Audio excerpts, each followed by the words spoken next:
सभी लोगों को, काफ़ी लोगों को बेनिफिट मिला इनके गाइडेंस से। तो हमारा भी गुड फॉर्चून है कि हम लोग जितना दूर से अपना टाइम निकाल के आए। अभी 11:45 to 12:45 हम जी कुछ डिस्कोर्स करेंगे। तो आपसे रिक्वेस्ट है आपके मोबाइल फ़ोन या साइलेंट अदरवाइज स्विच ऑफ कर लीजिए। इसके बाद फिर शॉर्ट कीर्तन होगा और सभी के लिए लंच पेश होगा। हरे Krishna.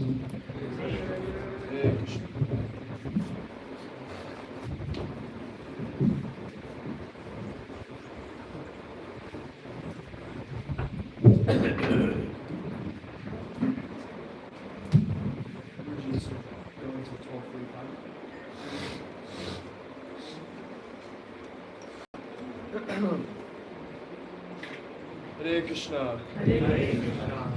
Om Jnana-timirandhasya Jnananjana-shalakaya Chakrurmilitam Yena Tasmai Shri Gurave Namaha. Namo Vishnupadaya Krishna Preshthaya Bhutale Srimate Bhakti Vikasa Swaminiti Namine.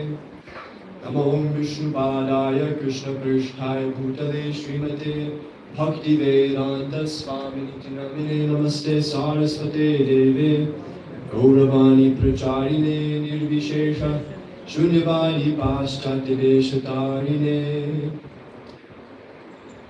Hare Krishna, welcome everybody. Everybody here speaks English. Okay. How many of you are professors? I was told this is a class of professors. Okay. Well, welcome. Thank you for coming. As Prabhu said, my name is Jitagirish Das. Das, of course, means that I'm a servant. And this is at the end of my name to remind me that my duty is to serve. So I hope whatever I speak today, you can get some benefit out of it. I can be of some use and some service in helping myself and all of us on progressing in life and attaining perfection. So, a perfect leader is one who can lead others to perfection. And so, there are many different, you guys are probably all different kinds of math teachers, science teachers, engineering teachers like this. There's many different schools of knowledge. And to seek perfection means to attain full knowledge of a subject. And so, we can attain success we can attain complete knowledge in any given subject, math, engineering, science, but ultimately it doesn't solve the question of who we are, what am I doing in this world, what's the meaning of life. Albert Einstein himself, which he's one of the acclaimed most smart people that have ever existed, he said at the end of his life something like, I've sought truth my whole life, but somehow it's slipped through my fingers.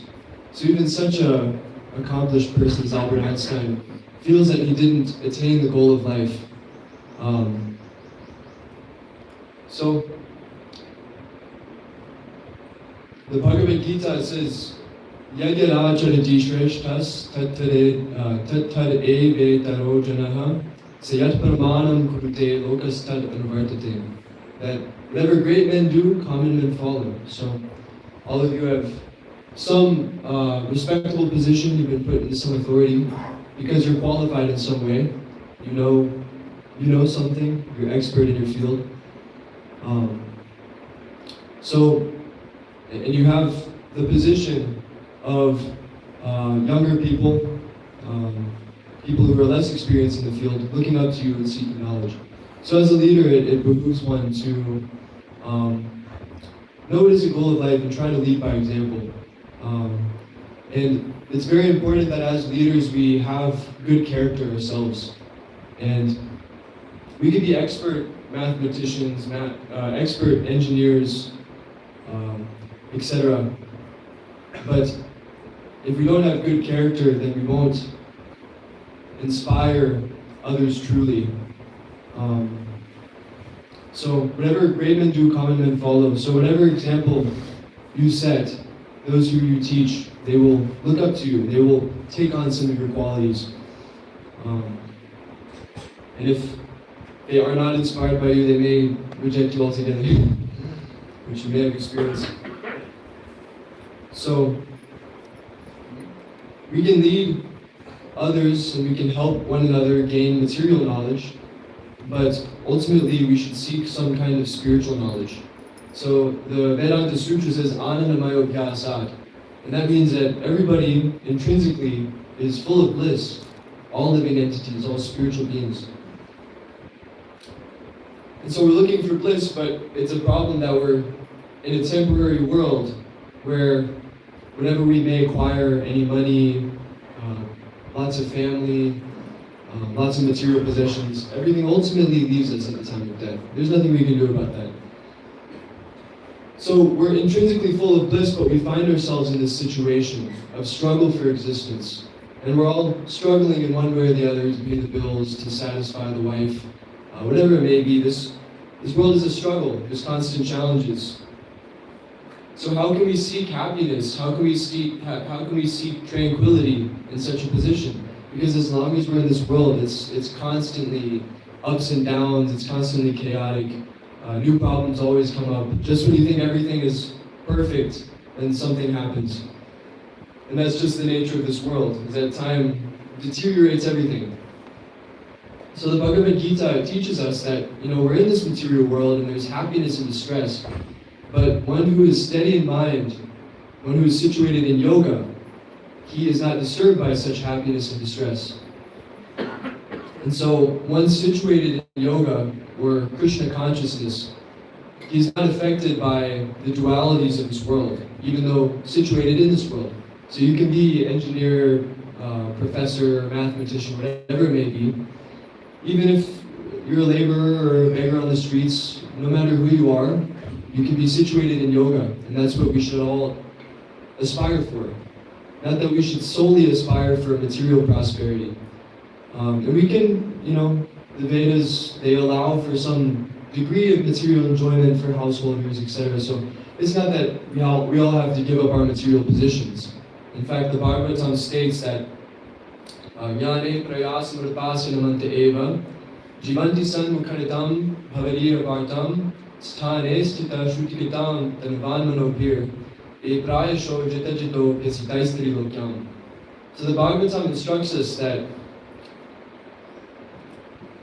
I'm summarizing this verse a lot, but basically we can even stay in our positions in this world, execute our duties properly, but at the same time we should hear the topics of Lord Krishna, or we should try to attain some spiritual perfection while in this position. And if we do this patiently with a sense of duty, then we will attain Krishna in the end. And so many people are seeking only this material prosperity, and we can see that people that do this, they're not actually happy. For instance, I don't need to name names, but I'm thinking of one very famous person, one of the richest men in the world. He's had a few divorces. So, such a rich man, so many people want to be just like him, but he can't even keep his family together. So such people are not actually happy. Similarly, you have so many musicians, lots of the celebrities, film stars and musicians, they have lots of drug problems, substance abuse. So they do not feel satisfied in life, and they feel the need to, set their minds off in some other direction and be under the influence of something just to feel something, because they're not satisfied in life. So such people are not happy. We can understand factually, intellectually, that simply seeking material progress does not make one happy. So, what is a meaningful life? Many people, they want to leave a legacy for themselves or for their families or for their nation or their institution. They want to make a mark in history. They want to be a good person. They want to do something nice like that. And thus they may give a lot in charity, or they may do any of these philanthropic activities. Others, they are simply interested in sense gratification. Eating, sleeping, mating, and defending. These are the same activities that animals perform. Srila Prabhupada called this polished animalism, this way of life. Because you're eating the same piece of meat that the dog eats, only you have a nice nice plate and a nice, it looks sophisticated, but at the end of the day, you're simply eating the same thing. Similarly, sleeping. The dog sleeps on the street, the rich man sleeps in the penthouse, but sleeping is sleeping. It's the same material pleasure, actually. So what is the meaning of life? Like I said, many people, they want to leave a legacy, or they are simply after sense gratification. And many people argue that the meaning of life is self-defined, meaning life means whatever it means to you. You get to decide what life means. Okay, I mean, you could live that way if you want, and God, or the supreme proprietor has allowed the world like that, and we can think whatever we want to think, and people have all sorts of ideologies in this world. But we can see statistically that people are not happy generally. There's so much mental disease in the modern age. So if you have, like my iPhone, for instance, what is the meaning of this iPhone? I mean, you could say all sorts of things. You could say that I can crack bottom, I can crack some almonds with this phone. And that's the meaning of my phone. That's the purpose of my phone. You can do that. It may work, but it also may break the phone. And that's not what the creator of the phone intended it for. So similarly, with this human form of life, we can live our life in any which way. We can live like animals. We can live however we want, really. But that doesn't actually fulfill us. It doesn't actually give us satisfaction. So then, if human life is not meant to be lived like animals, many people do argue that, humans were just another species of animal, just another biological species, we're just the same, all that. But actually, what distinguishes human beings from animals, can somebody tell me what's the difference between human beings and other animals? Whatever comes to mind. Application of intellect, what we have. The level of intellect? Yes, that's one difference. Also application of that intellect on different situations. You said publication? Application. Application. Yeah. Okay. Human have choices. Humans have choices. That's true. That's true. So, what kind of intellect specifically? Because animals also have intellect. For instance, where to get the best bananas. So, what kind of intellect specifically do humans have? If I can say, in-depth logical intellect. In-depth logical intellect. Yeah, that's there. That's there. I've heard also that dolphins have very deep intellect also, though. Yeah. What I'm looking for specifically, and this, I could say this from a historical point of view, or archaeological point of view, however you want to put it, is that human beings throughout history have a tendency to be religious. And you don't have this in any other species. And so they say that civilizations all around the world, on all the different continents, they're completely disconnected for the majority of history, right? Well, there's the idea of Pangea, but besides that, civilizations are relatively disconnected from each other. Yet you find in all these different ancient civilizations and cultures, same phenomenon. For instance, Devatas. In the indigenous people of America, they worship the sun god, moon god, they worship the mountains and the rivers and streams like this. And obviously in India we have, people worship Devatas. And then the concept of the Supreme Lord, God, this is there. Also the phenomenon of ghosts and spirits. In all different cultures throughout the world, there's this phenomenon. And so many intellectual people will say, they'll write this off saying, oh, this is just some kind of mythology, it's something in our DNA which makes us think like this. But if a phenomenon is there in totally disconnected cultures, you have to recognize that there is something there actually.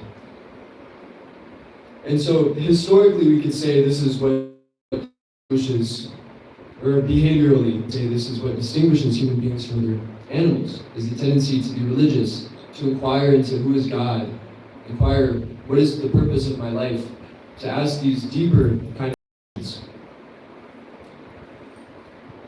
And so in the Srimad Bhagavatam, the Bhagavad Purana, I'm just going to read a little section.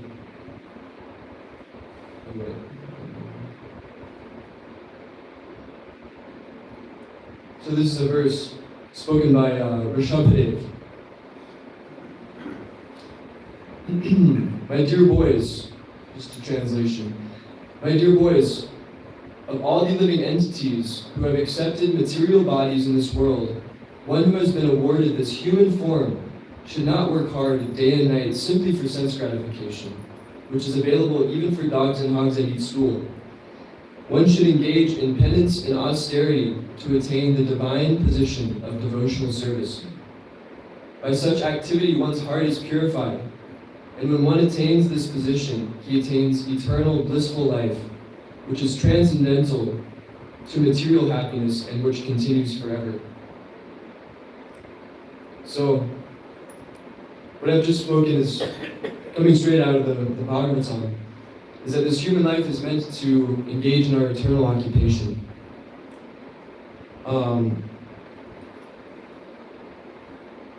So another statistic that helps my claim that human life is meant for religion is that we can see that if something is meant for us, then when we perform that activity, it's good, it's healthy, good results come out of that. That's kind of the way nature works.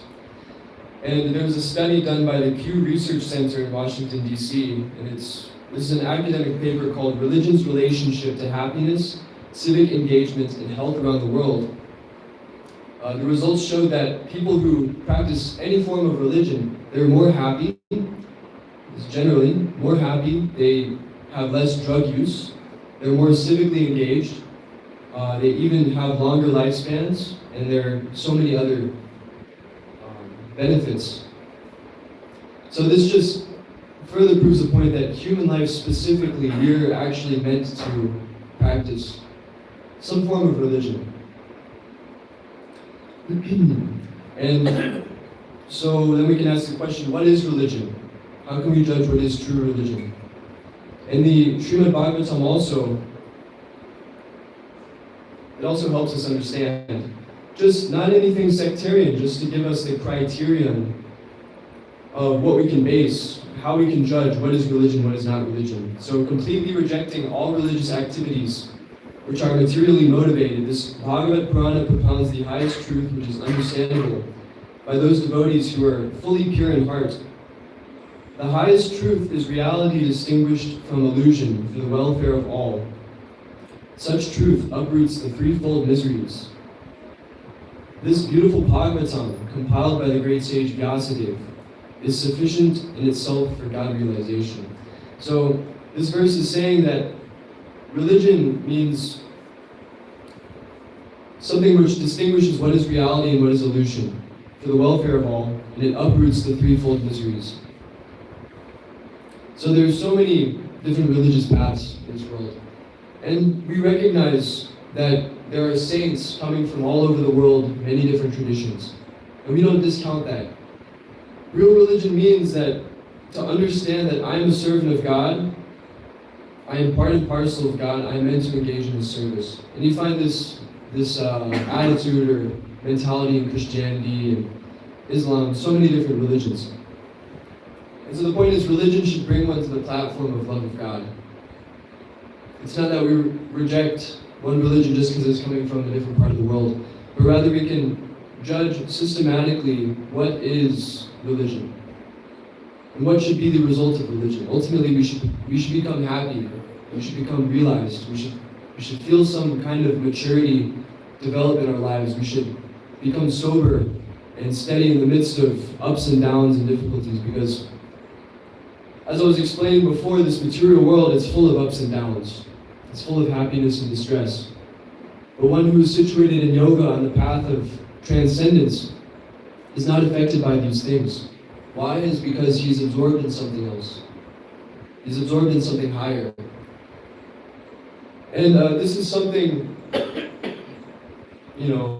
the existence of God, the existence of spiritual life, the validity of it is nothing I can scientifically prove to you. It's something that we all have to experience for ourselves. And only we can judge for ourselves based off of our own experiences.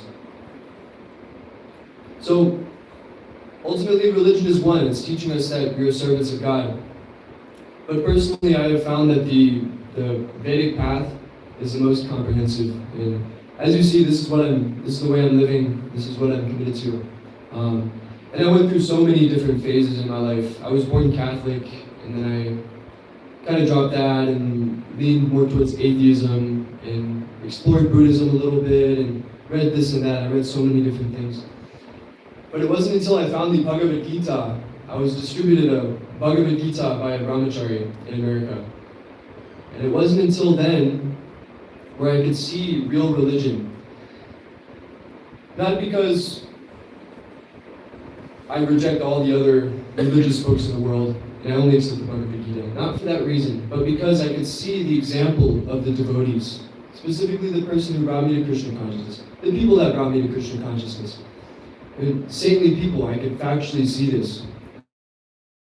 That have pure intentions in life. People that don't want to exploit me. People that are in a mood of service and want to give. And the Bhagavad Gita and other Vedic literatures teach us that actually we are the eternal servants of God. And that's the real meaning of Sanatana Dharma. As Srila Prabhupada explains in the Bhagavad Gita as it is that we're all servants. That's really Sanatana Dharma. That's who we are, is we're servants. And no matter what, we're serving somebody, something in this world. If we're going to college, then we're serving the teacher, the professor, doing what he says with assignments.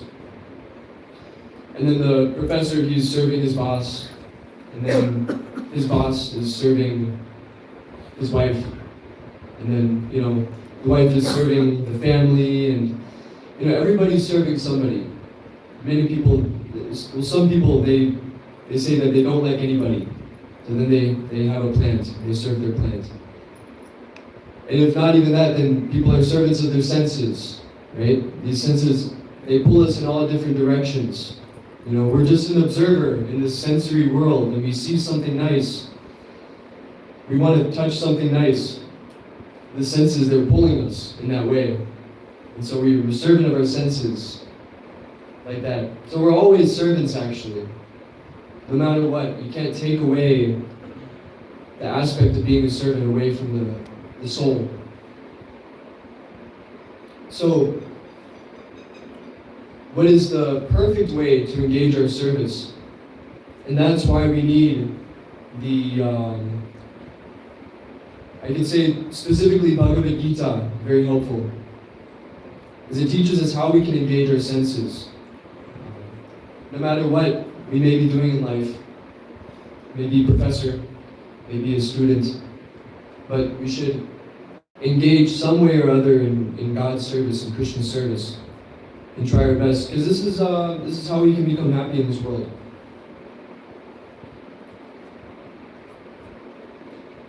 And so the Bhagavad Gita, it starts off with the fact that we're not this body. Actually, before I go into that, let me finish my point.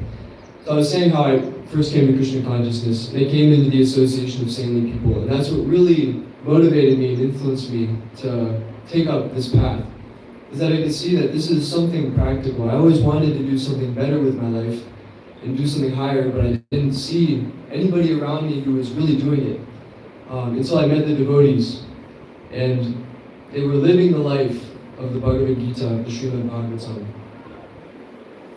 And I was very affected by them because they were very selfless and they simply wanted to help me in my spiritual growth. They wanted to help me in Krishna consciousness and just give me everything they could. Lots of prasadam, lots of this, lots of that. And so this is the real qualification of a leader, is this service attitude. Some in ISKCON are managers, temple presidents, temple commanders, etc. And yes, they're leaders, they're on top, and you could look at it like everybody's serving them because they're calling the shots and everybody's helping them.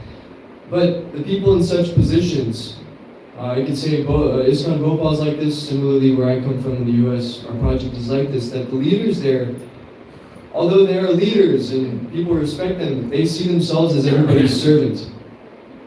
So actually, in the position of being a leader, it's the greatest opportunity to do service because you're helping others, you're giving others guidance.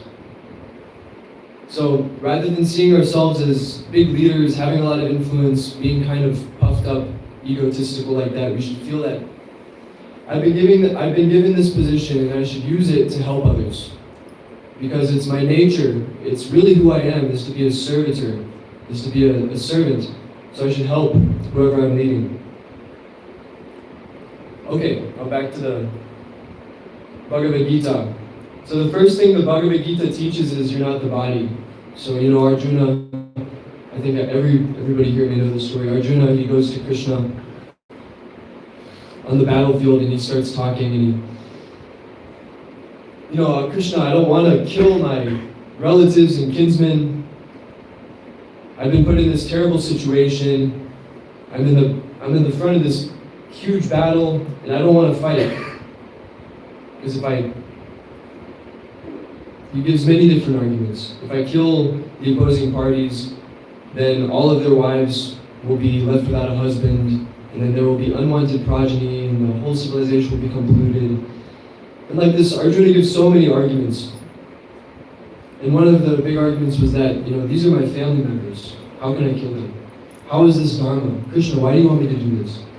But Krishna teaches us that beyond the idea that, I am part of my family, I am part of so-and-so nation, so-and-so institution. Much higher than that is the platform of knowing that I am a spirit soul. Aham Brahmasmi. I am spiritual ultimately. And I'm in this temporary material position with this temporary material body, performing temporary material duties. And that's just where we are in life. That's just what we're doing. But we should go about our duties knowing that this is temporary. Ultimately, we'll have to leave this. And so we should know what's next for us. We should inquire into what is our eternal position. What can I do for my eternal benefit? And so Krishna teaches Arjuna that you're not the body. And this is very instructive. And it's actually a fact that we're not the body. And I'm in the presence of professors, so I like to have a little bit of scientific talk with this. But we can understand factually that we're not the body. For instance, on a biological level, all of our cells have completely been replaced every 9 years. So biologists have analyzed this. There's cellular regeneration. The cells are constantly dying and regenerating.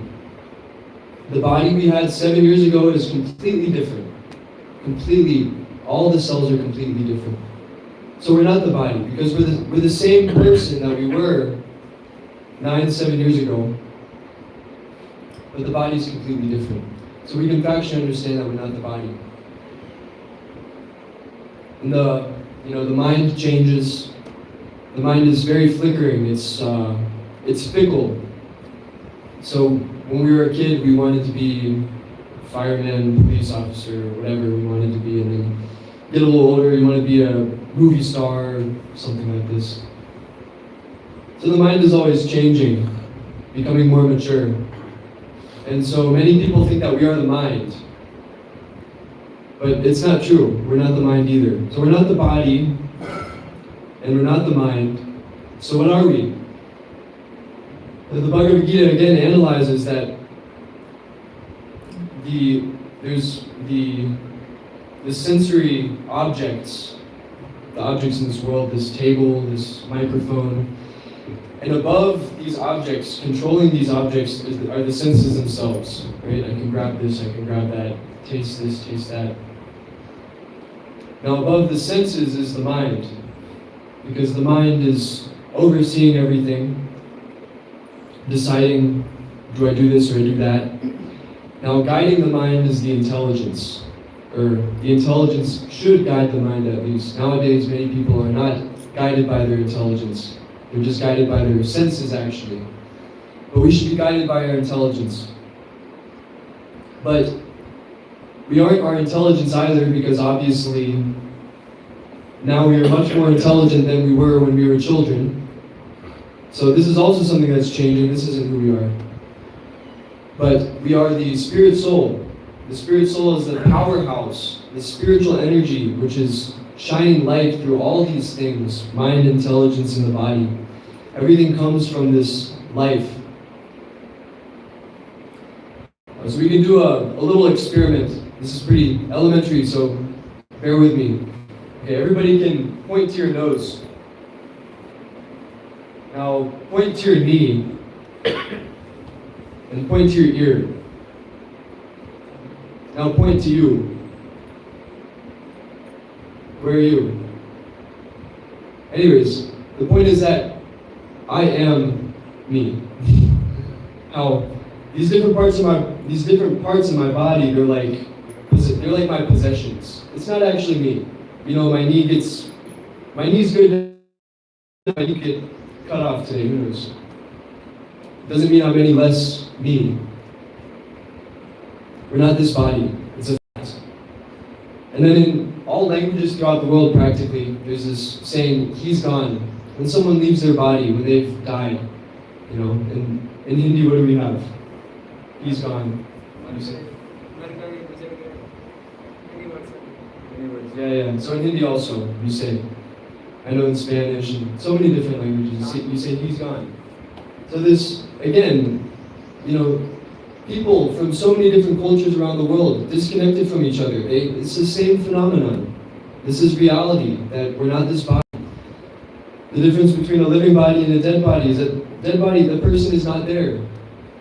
You know, you may see a deceased relative or a deceased person. There's nobody there actually. It's just simply dead matter. And so the fact is that we're not these bodies. These bodies are actually not important. But we are spirit souls.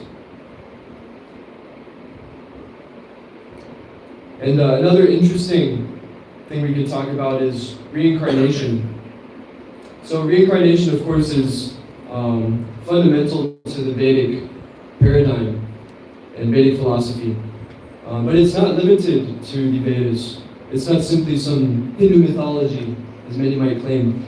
Actually, in early Christianity, many of the Christians, they believed in reincarnation.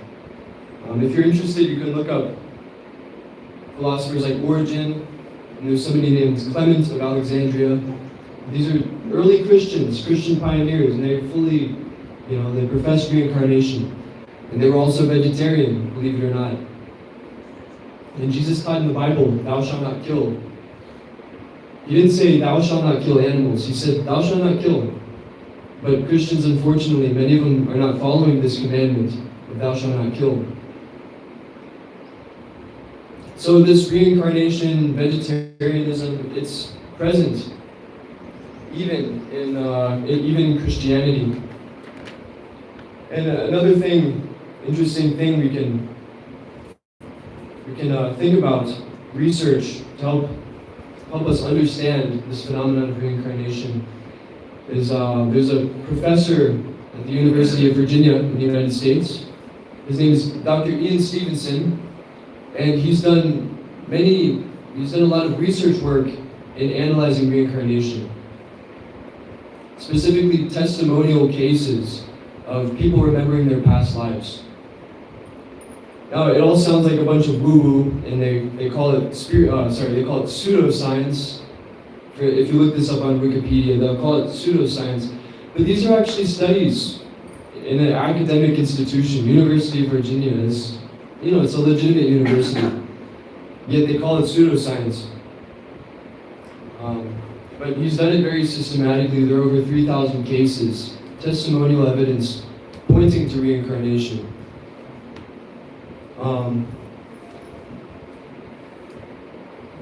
So anyways,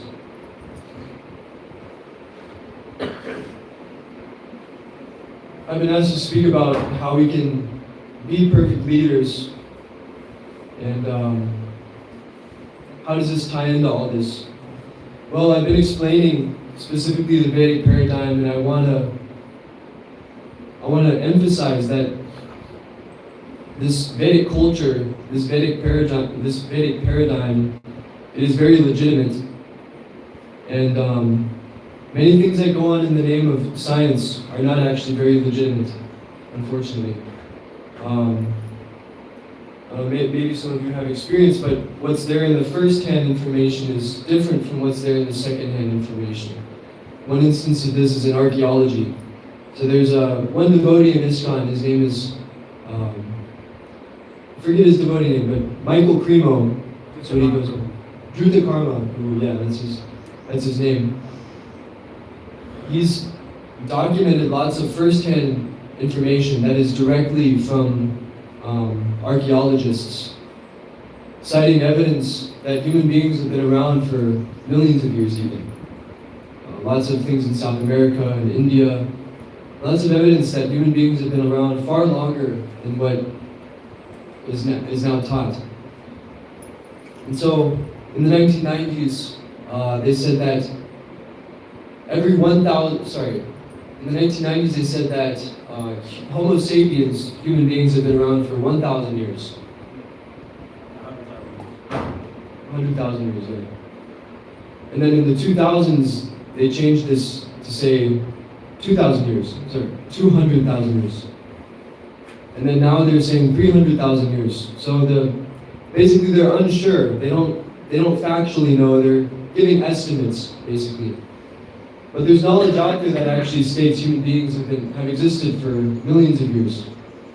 And there's a book called Forbidden Archaeology, which has many of these cases which they don't teach in schools, unfortunately. So,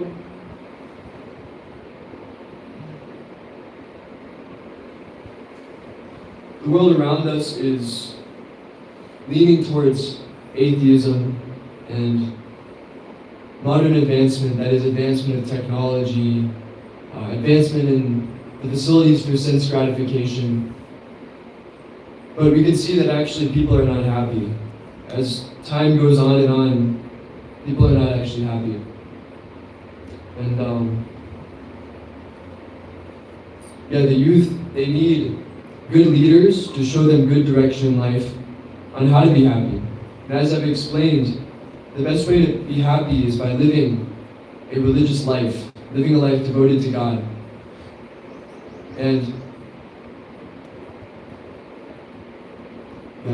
so as leaders, we should aspire to influence others in a good way, to build good character ourselves, set a good example for others, live a good spiritual life.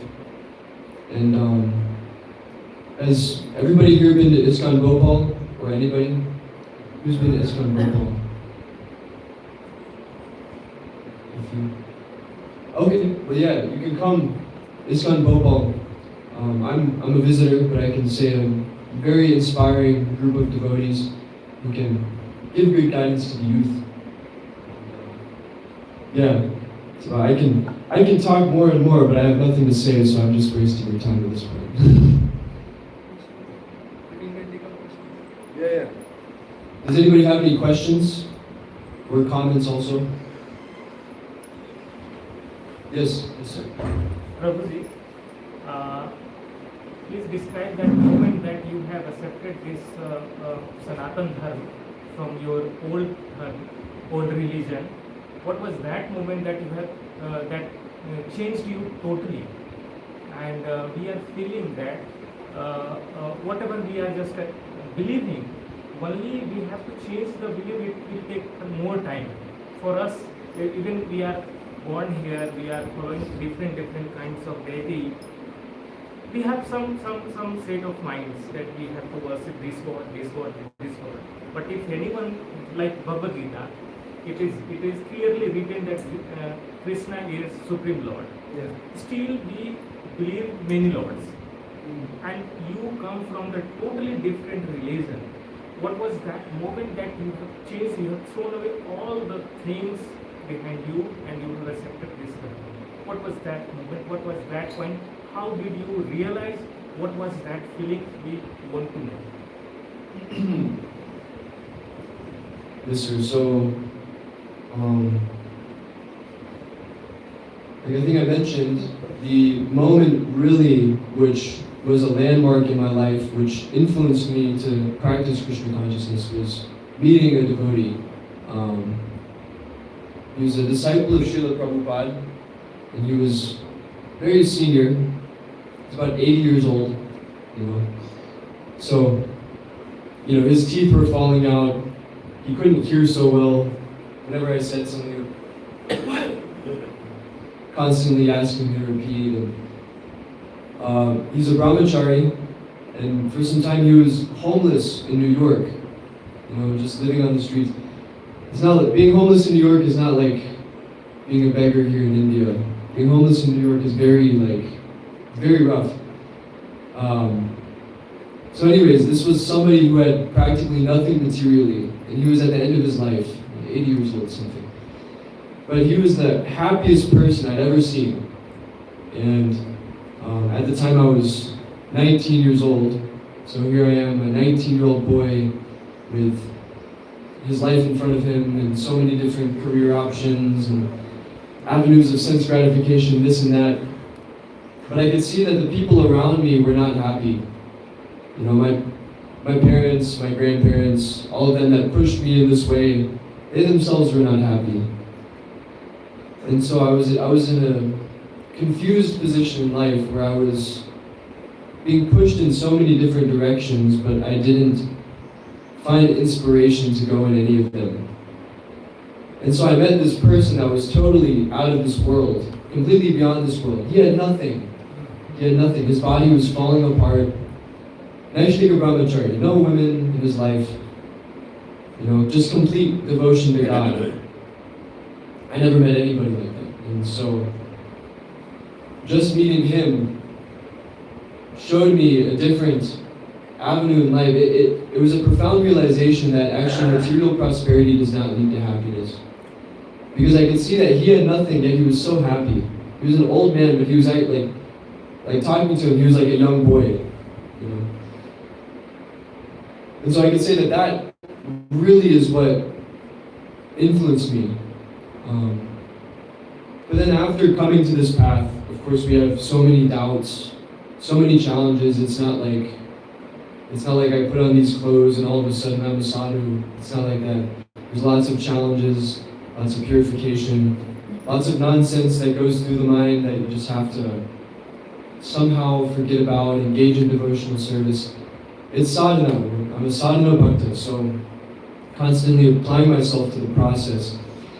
And I grew up with so many different ideas. I have so much conditioning from Western education, from lots of nonsense, pseudo-spiritual ideas before I came to Srila Prabhupada's lotus feet. But it really takes study of these books. So Srila Prabhupada, he's given us the Bhagavad Gita as it is. He's given so many books. And this is to help sharpen our intelligence. The Bhagavad Gita is not just some book you sit on the shelf and, yes, I'm a Hindu, I have Bhagavad Gita.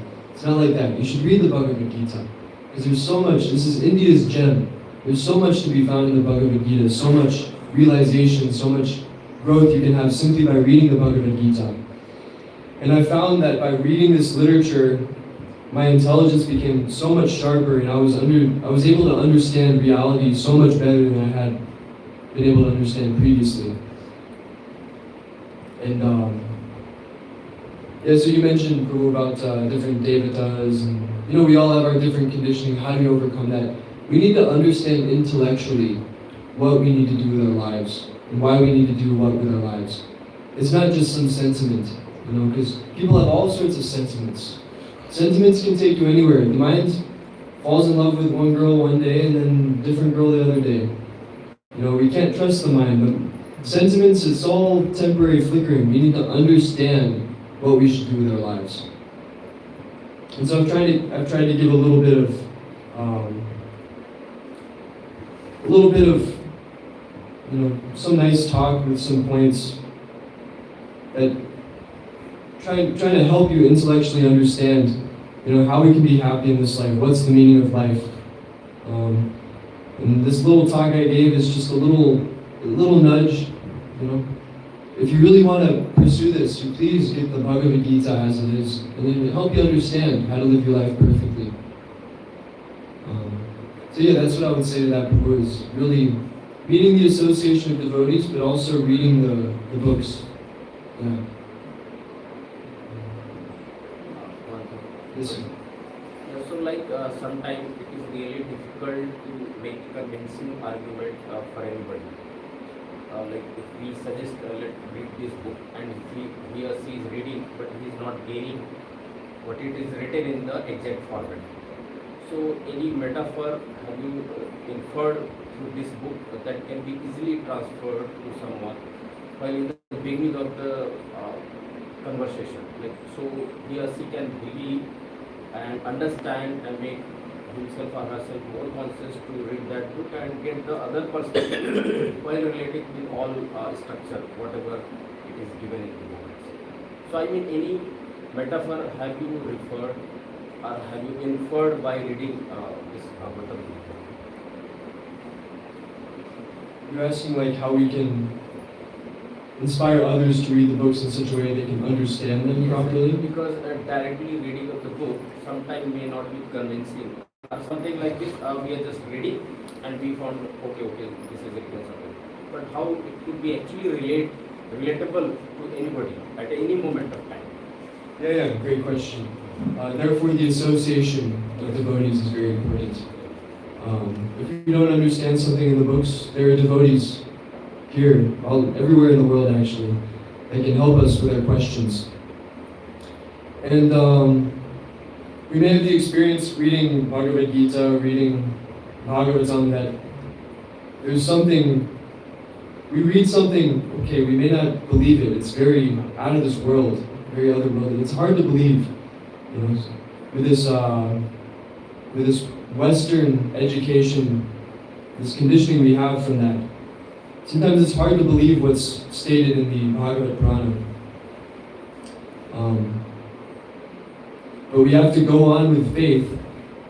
And eventually, it's my experience that these things are revealed to us.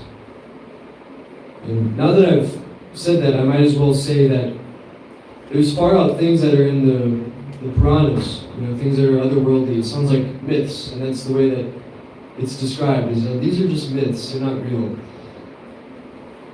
But actually, what is reality? We can't actually perceive everything with our senses. What we can perceive is such an insignificant fraction of what reality is. You know, there's so many different colors that bats can see that we can't even conceive of. And we're prone to mistakes, we fall into illusion, we have imperfect senses. Us by ourselves, by the power of our own mind and senses, we don't have the ability to fully grasp what is reality. Actually, reality is completely beyond us. So anyways, there are far out things in these books which we can't immediately understand. But we have to go on with faith. We have to intellectually understand, okay, why is it in my best interest to believe this? And so there are some things in the Puranas that can help strengthen our faith, such as the existence of Lord Buddha before he even came to this world. Also the calculation of time from the atom. You know, in Vedic cosmology they have the concept of, you know, different planetary systems and this kind of thing. according to modern science, people way back, they were just savages and animals. They didn't have any of this information. But this is very complex philosophy. So we can't understand the level of intellect, the level of philosophical understanding that people in the past had actually. Even architecture, we cannot understand how the pyramids of Giza were constructed. We can't understand that there's temples in South India, these massive stones. How do they get them up there? You know, people nowadays, they could not do this without these modern machines. And so we need to understand that we really don't know. We don't know the level of sophistication people in Vedic society had in previous ages. And it's not that these people were just animals and savages. These are very sophisticated people, sophisticated architecture, sophisticated philosophy, spiritual knowledge. And so your original question was about how can we inspire others to read the books in such a way they can understand, and sometimes we don't understand. We need to associate with devotees and continue the process. It takes faith. It's a fact. It's not a, like, again, I have to say again, I can't scientifically prove everything to you. You know, it takes some faith on your part, and it takes some experience on your part to really know these things. But yeah, best is the association with devotees. Yeah. Actually, without devotee association, we're hopeless. I also have the same doubts, and I have heard that so many people also told me that we can learn a lot from Bhagavad Gita. But mostly there are poems are there. Krishna is saying something to Arjuna in Mahabharata. Yeah. But when I have read that, I can learn something. But I cannot find too much good points from that. So can you say something with examples? So what we can learn from the Bhagavad Gita? Yeah. I mean, there's so much to learn in the Bhagavad Gita. There's 18 chapters, each of which describe different yoga practices, different aspects of this material world. So there are 5 different topics discussed in Bhagavad Gita. All of them are eternal, except for one of them. So I might need a little help. So the living entity, the jiva, that's us. And there's Bhagavan, the supreme controller. There's material nature. There's time. And there's karma, or action in this world. And so all of these things are eternal except for karma, because as we know, actions in this world are temporary. They have a beginning and an end. And so all of these topics are discussed thoroughly in the Bhagavad Gita. You know, what is time? What is the nature of the material world? What's our position in this world? I mean, such a question is very broad. And the only way to answer your question is to just request you, please read the Bhagavad Gita as it is. Actually, there are many editions of Bhagavad Gita, and if we read just any of these editions, we may be confused because not a lot of, most of them are not very systematic and according to the disciplic succession. But the way Srila Prabhupada has presented the Bhagavad Gita as it is, it's like about this thick, he explains each verse with purports to help us understand every verse. In the Bhagavad Gita, it's high philosophy actually. It's difficult to understand. But there's so much knowledge in the Bhagavad Gita. Saints and sages have used the Bhagavad Gita for their self-realization since time immemorial. And so there's certainly a lot of depth in the philosophy of the Bhagavad Gita. You asked for examples, sir, but I just there's just so many. 700 shlokas. I think any one of them is profound. Do you have any particular question about any particular aspect of knowledge? Not really. But yeah, like I said, time, material nature, the nature of God, the nature of the spirit soul, all these things are explained in Bhagavad Gita.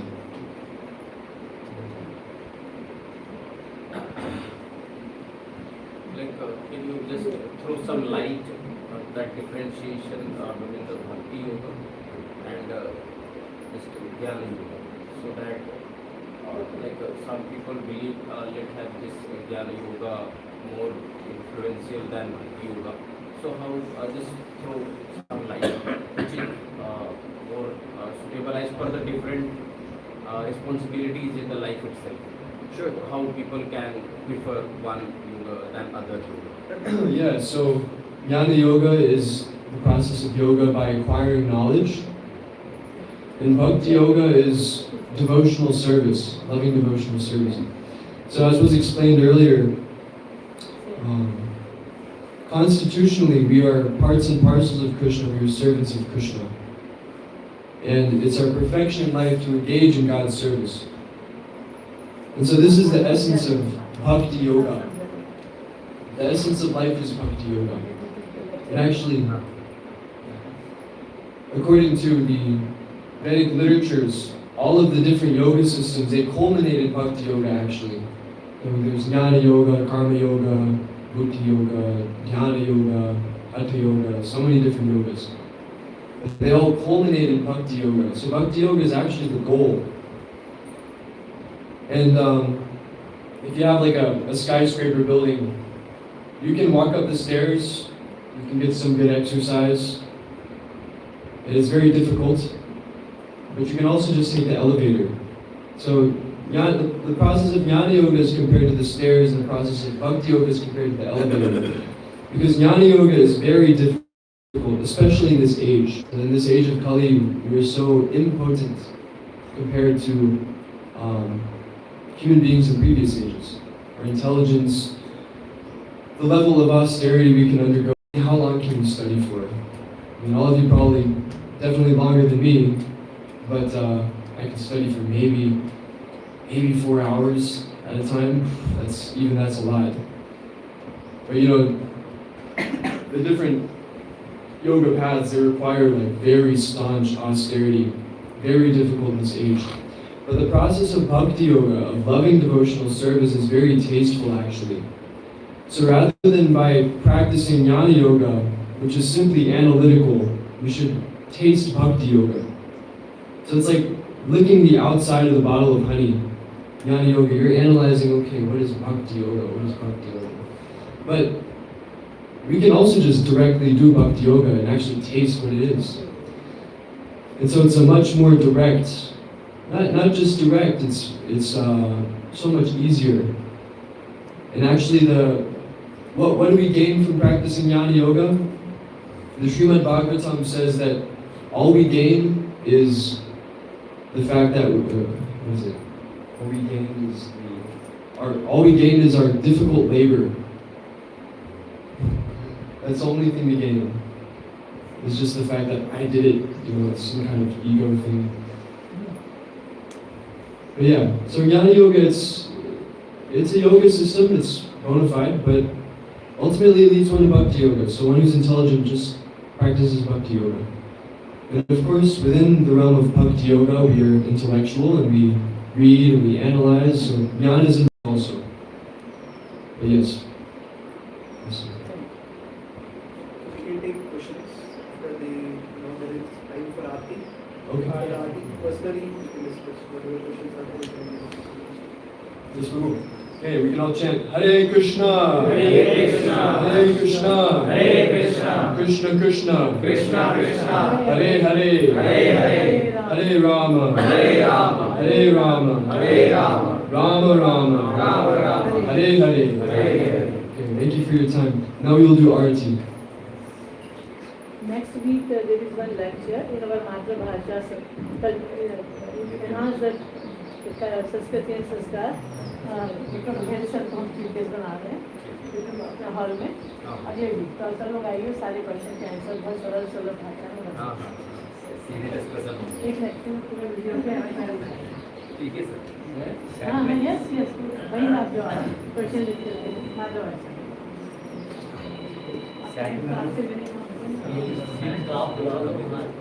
मैं आपको बोल रहा है आपको हाँ सुनिए आपको time देना है वो अभी करे रिकॉर्डिंग मिलेगी ना उसकी मातृभाषा डॉक्टर से बोला तो सर जो भी क्वेश्चन है इसके हाँ हाँ बिल्कुल मैं सर